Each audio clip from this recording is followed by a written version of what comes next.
ওই যে বুড়িমার কথা মনে আছে যে আমার নবীর রাস্তায় কাঁটা বিছিয়ে রাখতো? মায়ার নবী ফজরের সময় মসজিদে যাবার সময় কাঁটাগুলিকে হাত দিয়ে সরিয়ে সরিয়ে তারপর মসজিদে যেতেন।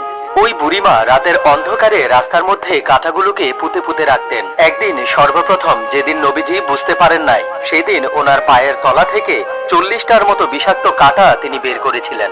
আল্লাহু আকবার। এরপরে নবীজি কাঁটাগুলোকে দু হাতে সরিয়ে আমার নবী, রহমতের নবী সরওয়ারে দুজাহান মসজিদে যেতেন। একদিন আমার নবী দেখলেন রাস্তায় কোনো কাঁটা নাই। তিনি জিজ্ঞাসা করলেন, আজ রাস্তায় কোনো কাঁটা নাই কেন? সাথে থাকা লোকজন উত্তর দিল, হুজুর, আপনার রাস্তায় যে বুড়ি কাঁটা বিছিয়ে রাখতো সে অসুস্থ, বিছানায় পড়ে আছে। এই সেই বুড়ির বাড়ি যেখানে হাজীগণ হজ করতে গেলে এই বাড়িটি দেখতে যান। বুড়ির বাড়ি থেকে সামান্য পরিমাণ দূরে অবস্থিত এই সেই মসজিদ, যে মসজিদে নবীজি রাসূলুল্লাহ সাল্লাল্লাহু আলাইহি ওয়াসাল্লাম নামাজ পড়তেন। সুবহানাল্লাহ। যেদিন আল্লাহর নবী এই দুনিয়া ছেড়ে চলে গেলেন সেদিন দুপুরবেলা জোহরের ওয়াক্তের আজান দেওয়ার জন্য হযরত বেলাল মসজিদের টেম্পলে উঠলেন। তখন তিনি উচ্চারণ করলেন, আশহাদু আল্লা মুহাম্মাদান। তখনই তিনি কান্নায় ভেঙে পড়লেন এবং আজান সম্পূর্ণ করতে না পেরে মসজিদের টেম্পল থেকে নেমে গেলেন। এরপর তিনি কান্না করতে করতে বলেন, নবীজি দুনিয়া থেকে চলে যাওয়ার ঘটনায় তিনি এতটাই ব্যথা পেয়েছিলেন যে তিনি বললেন, আমি আর কখনোই আজান দিব না।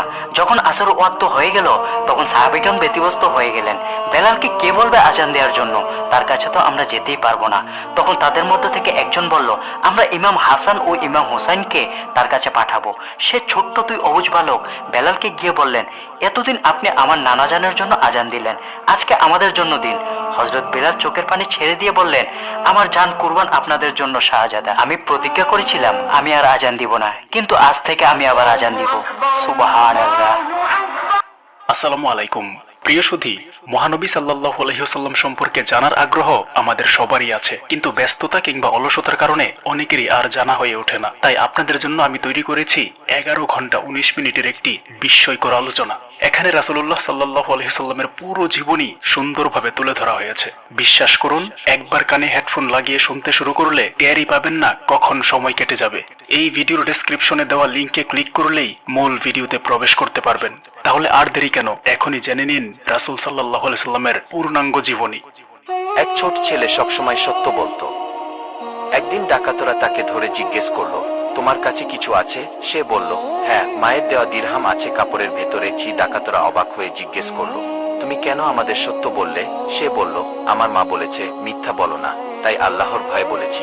ডাকাত সর্দার কেঁদে ফেল এবং বলল, তুমি সত্য বলার একদিন হযরত ইব্রাহিম আলাইহিস সালাম মালাকুল মত তথা হযরত আজরাইল আলাইহিস সালামকে বললেন, আচ্ছা, আপনি যে অবস্থায় নাফরমান অপরাধীদের জান কবজ করেন সেই রূপটি আমাকে একটু দেখিয়ে দিন। আমি আপনার আসল রূপ স্বচক্ষে দেখতে চাই। মালাকুল মত বললেন, হে আল্লাহর নবী, আপনার এই রূপটি দেখার শক্তি নেই, আপনি সহ্য করতে পারবেন না। হযরত ইব্রাহিম আলাইহিস সালাম বললেন, না, আমি পারবো।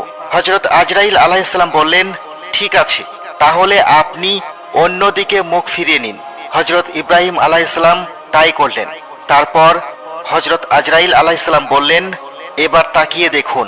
হযরত ইব্রাহিম আলাইহিস সালাম তাকিয়ে দেখলেন এক বিশালাকার দানব আকৃতির অবয়ব। চুলগুলো তার লম্বা লম্বা, খুব দুর্গন্ধযুক্ত তার পোশাক, তার নাক মুখ থেকে আগুনের গোলা বের হচ্ছে।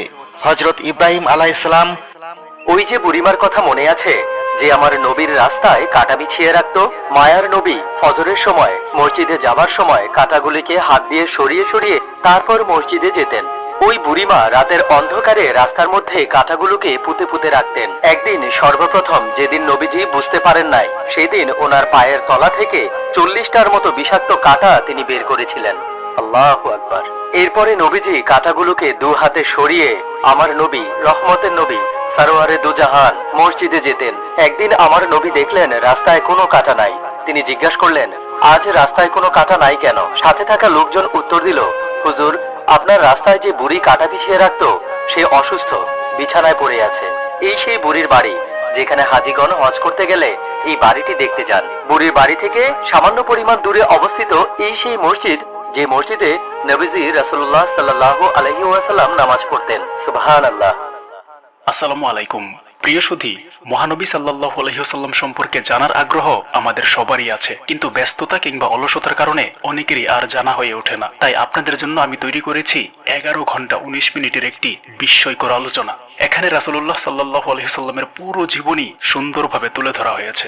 বিশ্বাস করুন, একবার কানে হেডফোন লাগিয়ে শুনতে শুরু করলে টেরই পাবেন না কখন সময় কেটে যাবে। এই ভিডিওর ডেসক্রিপশনে দেওয়া লিংকে ক্লিক করলেই মূল ভিডিওতে প্রবেশ করতে পারবেন। তাহলে আর দেরি কেন, এখনই জেনে নিন রাসূল সাল্লাল্লাহু আলাইহি ওয়াসাল্লামের পূর্ণাঙ্গ জীবনী।